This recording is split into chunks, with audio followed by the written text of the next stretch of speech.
आदमी अपनी मस्जिद के इमाम पे रखता है ना, अगर इतनी कड़ी नजर आदमी अपने घर की बच्चियों पे रख ले तो बच्चियां जो है कभी इर्तिदाद की तरफ न जाए।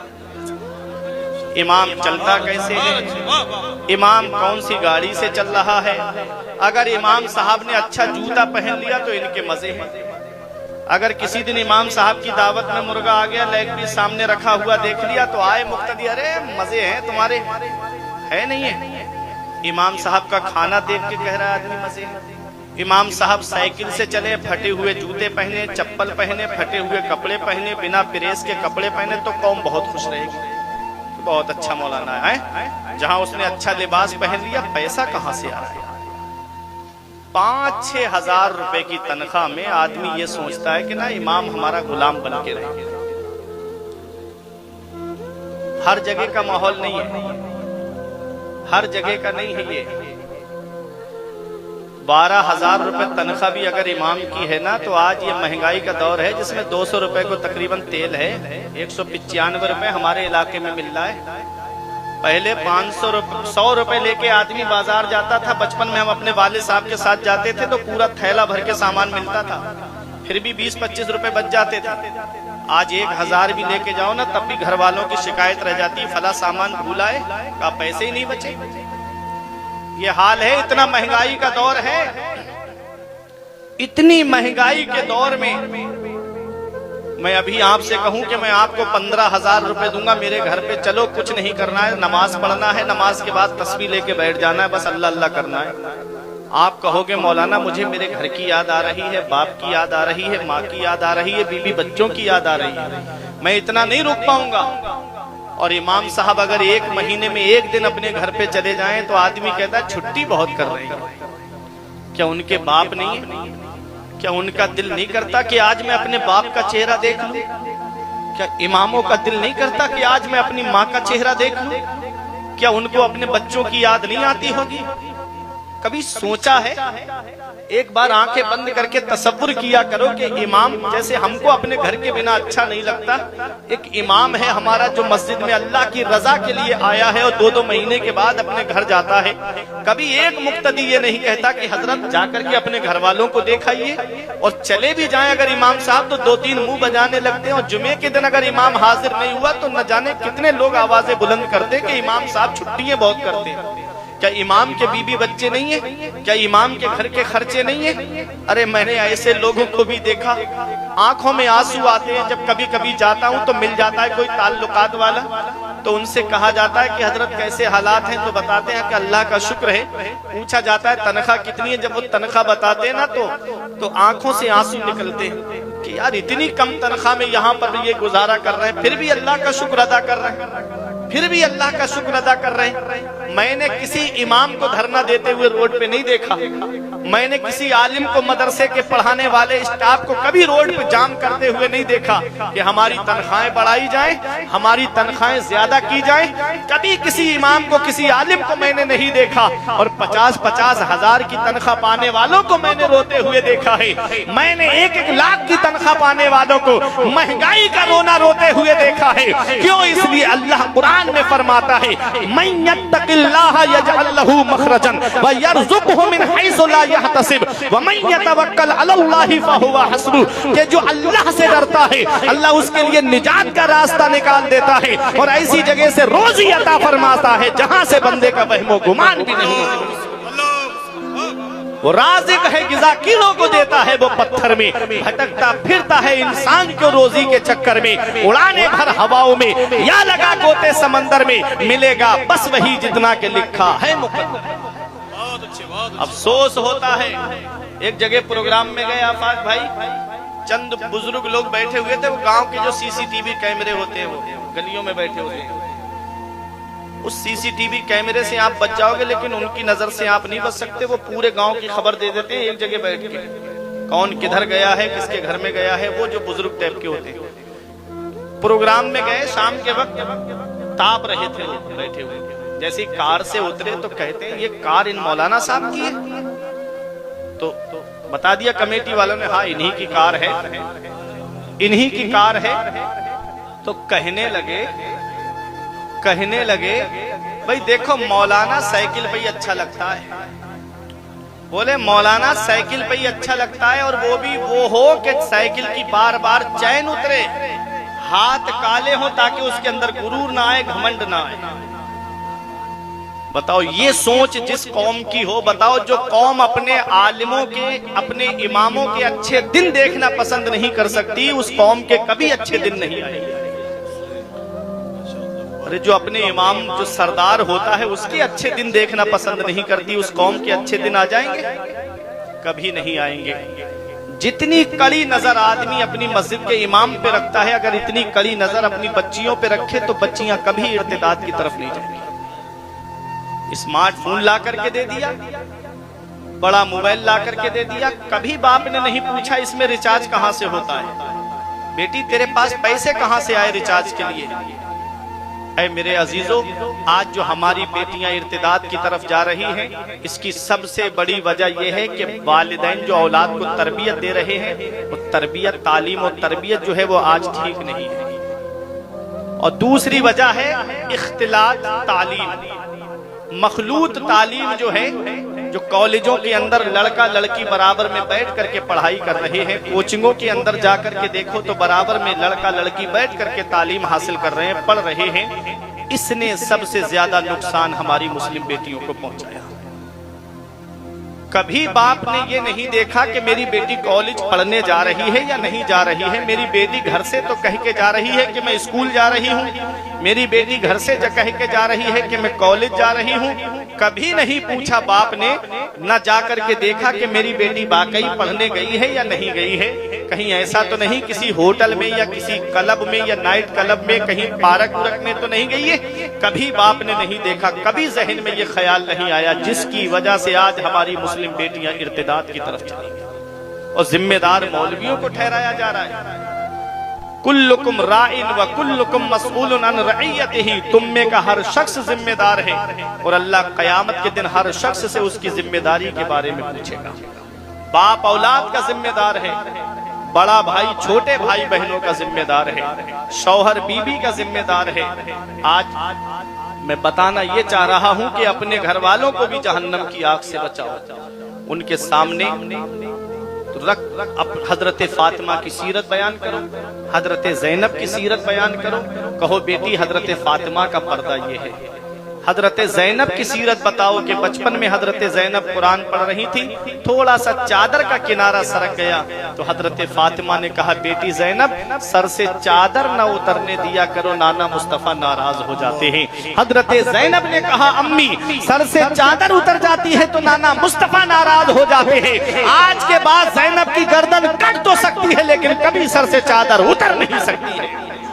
ये बताओ अपनी बच्चियों को कि हजरत ज़ैनब का पर्दा ये है, हजरत फातिमा का पर्दा ये है। वो हजरत सकीना कि जब हजरत इमाम हुसैन का सरे मुबारक दमिश्क पहुंचने वाला था, वहां एक नबी के सहाबी थे जिन्होंने देखा ये नवासे रसूल का सर है, जिन्होंने देखा कि ये आका इमाम हुसैन का सर है, तो कुछ दिरहमो दीनार की थैली लेकर हजरत सकीना के पास आके कहते हैं ये मुझसे कबूल कर लो, मैं तुम्हारे नाना का गुलाम हूँ, मैं तुम्हारे नाना का उम्मती हूँ, मैं तुम्हारे नाना का सहाबी हूँ। हजरत सकीना ने कहा हमको ये नहीं चाहिए, ये उसको ले जा करके दे दो जो जालिम आगे चल रहा है, उस नेज़े को पकड़े है जिस पर मेरे बाबा का सर है, ये उसको ले जा करके दे दो, उससे कहो कि आगे चला जाए। कहा इससे आपको क्या फायदा होगा? कहा हमको ये फायदा होगा कि हमारे चेहरों पर किसी गैर महरम की नजर नहीं पड़ेगी, वो सरे मुबारक को देखते रहेंगे। ये हजरत सकीना का पर्दा है, ये हजरत ज़ैनब का पर्दा है, ये हजरत फातिमा का पर्दा है। ईमान वालों अपने आप को भी जहन्नम की आग से बचाओ और अपने घर वालों को भी जहन्नम की आग से बचाओ। न आज हम अपने आप को जहन्नम की आग से बचा पा रहे हैं, न अपने घर वालों को जहन्नम की आग से बचा पा रहे हैं। आज हम सिर्फ वलियों का नाम लेते हैं। अब आखिरी बात बता के तकरीर खत्म करने जा रहा हूँ। आज हम सिर्फ वलियों का नाम लेते हैं, आज हम गौसे आजम का नाम लेते हैं। कभी गौसे आजम की सीरत को हमने नहीं जाना, कभी गौसे आजम की तारीफ को हमने नहीं पढ़ा है। कौन गौसे आजम है? वो सरकार गौसे आजम जिन्होंने 40 साल ईशा के वुजू से फजर की नमाज पढ़ी है। आज हम गौसे आजम के चाहने वाले हैं, हमारी फजर भी गायब है, हमारी ज़ोहर भी गायब है, हमारी मगरिब और ईशा भी गायब है। और नाम है कि हम गौसे आजम के आशिक हैं, नाम है कि हम गौसे आजम से मोहब्बत करने वाले हैं। मसाइल शरइया में हम जिस इमाम की पैरवी करते हैं वो इमाम आजम अबू हनीफा हैं। जिस इमाम के हम मुकल्लिद हैं वो इमाम आजम अबू हनीफा 30 साल इस हाल में गुजारे हैं कि आप 30 साल तक रोजे रखते रहे। वो इमाम आजम जिन्होंने 40 साल ईशा के वुजू से फजर की नमाज पढ़ी है। वो इमाम आजम जो पूरी रात में एक मर्तबा कुरान शरीफ मुकम्मल तिलावत फरमा लिया करते थे। रमजान शरीफ में 62 मर्तबा कुरान पाक खत्म शरीफ फरमाते थे। अल्लाह अकबर। वो इमाम आजम अबू हनीफा जिन्होंने 30 साल तक रोजे रखे। अब रमजान शरीफ का महीना आ रहा है, अब मेरी कौम के कुछ लोग बीमार होने लगेंगे। कोई सर के दर्द का बहाना करेगा, कोई पेट के दर्द का बहाना करेगा, कोई कहेगा कि मुझे शुगर का मर्ज है, कोई कहेगा कि मैं बीपी का मरीज हूँ, कोई कहेगा कि मुझे फला बीमारी है, कोई कहेगा मुझे फला बीमारी है। गलियों में सिगरेट पीता हुआ चल रहा है, गलियों में गुटखा खाता हुआ चल रहा है, गलियों में पान खाता हुआ चल रहा है और बीमारी का नाटक करेगा, बीमारी का बहाना करेगा। देखो रोजा अल्लाह की वो इबादत है कि रोजा रखने वाला जानता है या परवरदिगारे आलम जानता है। ये जो बहाने बना रहे हो ये बहाने लोगों से छुप सकते हैं, परवरदिगार तो अलीमुम बिज़ाति सुदूर है। मेरा रब तो दिलों के खतरात से वाकिफ है, मेरा रब तो दिलों के राज जानता है। उस परवरदिगारे आलम की नजरे रहमत से कोई चीज छुपी हुई नहीं है। इसलिए उस रब की बारगाह में हाजिर होना है, उस रब की बारगाह में पहुंचना है। उस रब की पकड़ से डरो, इन्ना बत्श रब्बिका लशदीद। तेरे रब की पकड़ बहुत सख्त है। जब अल्लाह पकड़ता है तो फिर कोई छुड़ाने वाला नहीं मिलता है। ऐ मेरे अजीजों, ऐ मेरे प्यारे मुसलमानों, ऐ उर्से मुकद्दस में आने वालों, ऐ सलीमपुर पट्टी और कुर्बो जवार में रहने वालों, उस रब की पकड़ से डरो। रमजान शरीफ का महीना आ रहा है जिसमें अल्लाह बरकत के दरवाजे खोल देता है, जिसमें रहमत के दरवाजे खोल देता है, जिसमें जन्नत के दरवाजे खोल देता है, जिसमें जहन्नम के दरवाजे बंद कर दिए जाते हैं, शयातीन को कैद कर दिया जाता है। वो ऐसा बरकत वाला महीना है। अस्सौमु ली व अना अज्जा बिही। रब फरमाता है हदीस कुदसी में कि रोजा सिर्फ मेरे लिए है और उसका बदला मैं अता फरमाऊंगा। आप देखो, नमाज पढ़ोगे जन्नत मिलेगी, ज़कात दोगे जन्नत मिलेगी, हज करोगे जन्नत मिलेगी, गरीबों की मदद करोगे जन्नत मिलेगी, उलमा की ताज़ीम और तौक़ीर करोगे तो जन्नत मिलेगी। और रोजा ऐसी अल्लाह की इबादत है कि जब इंसान रोजा रखता है उसके लवाज़िमात के साथ में तो उसे परवरदिगारे आलम का दीदार नसीब होगा, उसे रब का दीदार नसीब होगा। रब फरमाता है रोजा सिर्फ मेरे लिए है और उसका बदला मैं खुद हूँ, मतलब उसका बदला मैं खुद अता करूंगा। जन्नत में 8 दरवाजे हैं, एक दरवाजे का नाम रैयान है जिससे सिर्फ रोजेदार दाखिल होंगे। रोजा गर्मियों में आए तो आदमी पर कहता है कि रोजा हम नहीं रख पाएंगे, जाड़ों में आ जाए तब कहता है कि हम नहीं रख पाएंगे। तो कौन से महीने में आए? गर्मियों में रोजे नहीं रखोगे, जाड़ों में रोजे नहीं रखोगे तो कब रखोगे? मौला अली से मोहब्बत करते हो? है मौला अली से मोहब्बत? कितने सच्चे आशिक हैं। मौला अली की कभी ख्वाहिश देखी आपने? जब जिब्राइल अलैहिस्सलाम ने आके कहा आका मुझे 3 चीजें बहुत पसंद, तो नबी ने भी फरमाया मुझे भी 3 चीजें बहुत पसंद। नबी ने जो फरमाया मुझे 3 चीजें बहुत पसंद, नबी फरमाते हैं मुझे खुशबू बहुत पसंद है। नबी फरमाते हैं मेरी आंखों की ठंडक नमाज में है, मुझे नमाज बहुत पसंद है। हुजूर को जब भी कोई अहम मामला पेश आता तो हुजूर किसी के कांधे पे सर रख के नहीं रोते थे, नमाज पढ़ते और अपने रब के सामने आंसू बहाते थे। नबी फरमाते हैं कि मेरी आंखों की ठंडक नमाज में है, मुझे नमाज बहुत पसंद। नबी फरमाते हैं तुम्हारी दुनिया से मुझे मेरी बीवियां बहुत पसंद। हजरत जिब्राइल अलैहिस्सलाम ने भी 3 पसंद बताई, आका ने भी 3 पसंद बताई, उमर फारूक आजम ने, हजरत अबू बकर सिद्दीक ने, उस्मान गनी ने भी 3 चीजें बताई। मौला अली शेर खुदा ने भी अपनी 3 पसंद का इजहार किया कि आका मुझे भी 3 चीजें बहुत पसंद है। देखो मौला अली की पसंद क्या है, उस पर अमल करो। मौला अली शेर खुदा कहते हैं मुझे गर्मियों में रोजे रखना बहुत पसंद है। अरे बोलो सुभान अल्लाह। मौला अली शेर खुदा कहते हैं सोमो बिस्सैफ, मुझे गर्मियों में रोजा रखना बहुत पसंद है। गर्मियों में रोजा रखना बहुत पसंद है। सुभान अल्लाह। मौला अली शेर खुदा कहते हैं कि मुझे तलवार चलाना बहुत पसंद है। और कहते हैं मौला अली शेर खुदा कि मुझे मेहमानों की मेहमान नवाजी करना बहुत पसंद है। और तीनों चीजें रब तबारक व तआला ने मौला अली शेर खुदा को अता फरमाई। आप रोजे से थे, फजर की नमाज पढ़ने जा रहे थे, आवाज लगाते हुए जा रहे थे कि या अय्युहल मुमिनून अस्सलात, ऐ मोमिनो नमाज, अस्सलात नमाज, हय्या अलस्सलाह, आओ नमाज की तरफ, अस्सलातु खैरुम मिनन नौम, सोने से बेहतर नमाज है। जा रहे थे, शकी अजली इब्ने मुलजिम ने मौला अली शेर खुदा के सर पर ऐसा भारी तलवार का वार किया कि आपके सरे मुबारक जख्मी हुआ और चेहरा मुबारक भी आपका जख्मी हो गया। आप जमीन पे तशरीफ ले आए। मौला अली शेर खुदा रमजान शरीफ का महीना रोजे की हालत में तीन चीजें बहुत पसंद मौला अली को, वो अरब की गर्मी, वो शिद्दत की गर्मी, वो शिद्दत की गर्मी मौला अली शेर खुदा रोजे से है। आप रमजान शरीफ के महीने में आपके सर पर और चेहरे पे तलवार लगी, आप जमीन पे तशरीफ ले आए, आपके दुश्मन को पकड़ लिया गया। अल्लाह अकबर। पूरे दिन शिद्दत में आपका गुजरा, पूरा दिन आपके जख्म से खून रिश्ता रहा। मौला अली शेर खुदा जब इफ्तार का वक्त करीब आया तब आपके लिए एक शरबत का प्याला, शरबत तैयार करके लाया गया।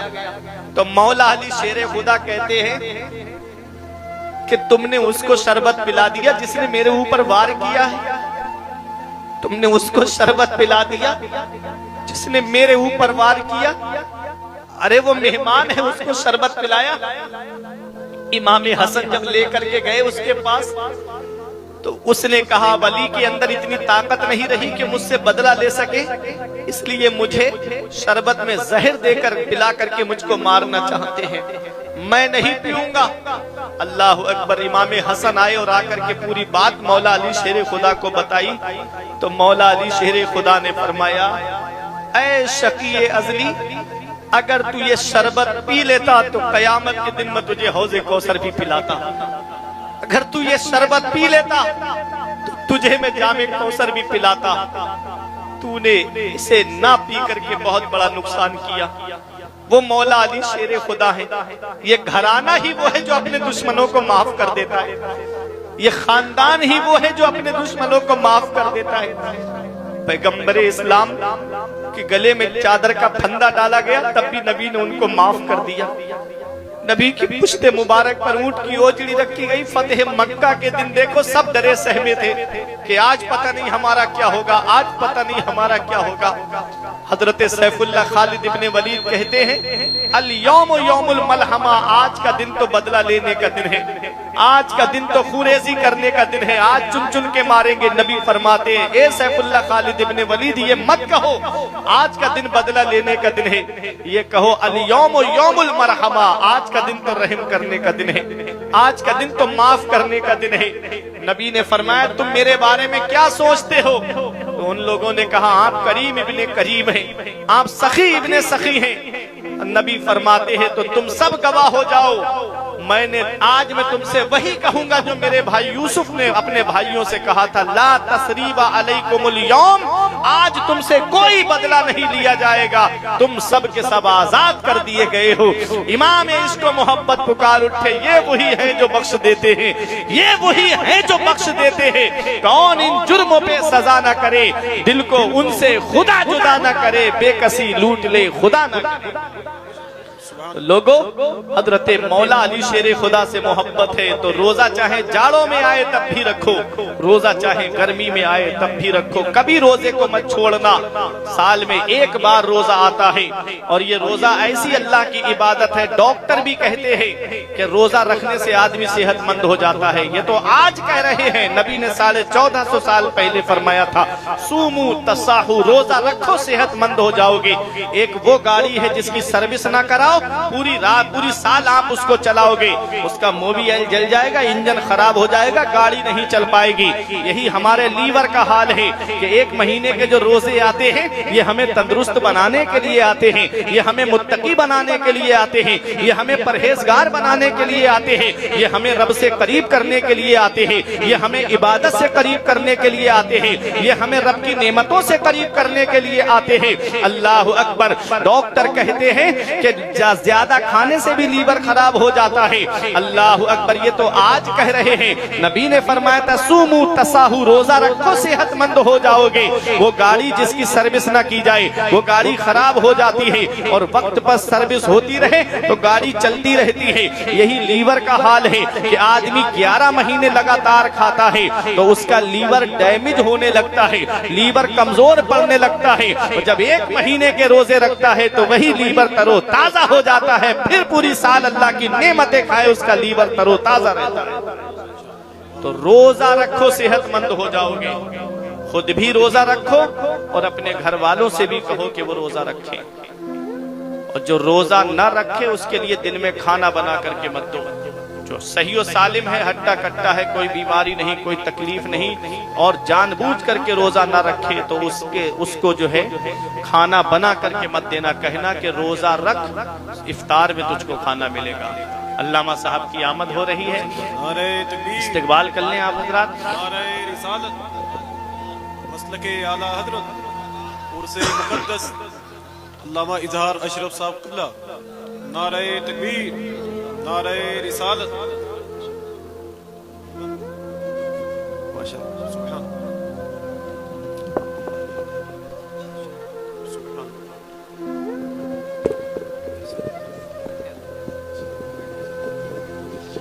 मोहब्बत से बैठिए आप हज़रात, जल्दी दुरूद पाक पढ़ें। अल्लाहुम्मा सल्ली अला सय्यिदना व मौलाना मुहम्मदिन व बारिक वसल्लिम, सलातुम व सलामन अलैका या रसूल अल्लाह सल्लल्लाहु तआला अलैहि वसल्लम। तो मैं अर्ज ये कर रहा था, या अय्युहल्लज़ीना आमनू कू अनफुसकुम व अहलीकुम नारा, ऐ ईमान वालो अपने आप को जहन्नम की आग से बचाओ और अपने घर वालों को जहन्नम की आग से बचाओ। हमारे खुसूसी खतीब खतीब अहले सुन्नत हजरत अल्लामा इजहार अशरफ साहिब क़िबला कलकत्तवी की आमद हो चुकी है। अभी एक शायर भी तशरीफ फरमा है और खुसूसी खतीब भी तशरीफ फरमा है और 1 बजने वाला है। अब आप हालात जान सकते हो, खुसूसी खतीब को भी सुनना है और शायर अहले सुन्नत को भी सुनना है। तो यही चंद बातें थी जो मैंने आज आपके सामने बयान की। मैं दुआ करता हूँ परवरदिगार आलम की बारगाह में कि मेरे कुछ अर्ज करने में सबकत लिसानी की वजह से या बतकाज़ा बशरियत कोई गलती हुई हो तो परवरदिगार आलम मुझे माफ फरमाए। अस्तगफिरुल्लाह रब्बी मिन कुल्ले ज़ंबियों व अतूबु इलैह। कलमा तय्यब पढ़े मेरे साथ मिलकर के, ला इलाहा इल्लल्लाहु मुहम्मदुर रसूलुल्लाह सल्लल्लाहु ताला अलैहि वसल्लम। ये जिंदगी सवारिये दिलशाद कीजिए, लम्हात जिंदगी के ना बर्बाद कीजिए। जब मकसद हयात इबादत खुदा की है, पढ़िए नमाज, मस्जिदें आबाद कीजिए। सभी के सामने एक दिन जरूर आता है, ये हुस्न फानी है लेकिन गुरूर आता है। किसी क्रीम से पाउडर से कुछ नहीं होता, नमाज पढ़ने से चेहरे पे नूर आता है। किसी क्रीम से पाउडर से कुछ नहीं होता, नमाज पढ़ने से चेहरे पे नूर आता है। हक नुमाई से कभी दूर नहीं हो सकता, गैर के सामने मजबूर नहीं हो सकता। जो लगाता है चेहरे पे वुजू का पानी, उसका चेहरा कभी बेनूर नहीं हो सकता, उसका चेहरा कभी बेनूर नहीं हो सकता। तकरीर मेरी खत्म हो गई है। एक आखिरी बात मैं आपको बताऊं, रमजान शरीफ के महीने में आदमी, आप देखो, एक छोटी सी बात यह है कि जो नौजवान 2-2.5 घंटे बैठ करके फिल्म देखता है उसका दिल नहीं उकताता है। और रमजान शरीफ के महीने में तरावी में अगर मुकम्मल कुरान शरीफ सुनने का मामला आ जाए तो कहते हैं कि वक्त बहुत लगता है। टाइम बहुत लगता है। बताओ, अपने अपने ईमान का इलाज करो, अपने अपने ईमान को देखो कि कुरान में जिस आदमी का दिल ना लगे, कुरान की तिलावत में दिल ना लगे। कुरान वो अल्लाह का कलाम है कि जब हजरत उसैद बिन हुजैर तिलावत करते थे तो आसमान से अल्लाह की रहमत के फरिश्ते कुरान की तिलावत को सुनने के लिए आते थे। अल्लाह की रहमत के फरिश्ते कुरान की तिलावत को सुनने के लिए आते थे। कुरान जिस बस्ती में पढ़ा जाता है उसमें अल्लाह की रहमतें नाजिल होती हैं। कुरान की तिलावत जिस मस्जिद में होती है, जिस बस्ती में होती है, वो बस्ती में अल्लाह की रहमतें नाजिल होती हैं। तो मेरे अजीजों, कुरान शरीफ से तरावी हो, मुकम्मल कुरान पाक से मस्जिद में जाओ और अल्लाह का कलाम सुनो, कुरान पाक की तिलावत को सुनो। कुरान की तिलावत से दिल को चैन मिलता है। अला बिज़िक्रिल्लाहि तत्मइन्नुल कुलूब, दिलों को चैन मिलता है तो अल्लाह के जिक्र से मिलता है। दिलों को आराम मिलता है तो अल्लाह के जिक्र से मिलता है। अस्सलाम वालेकुम।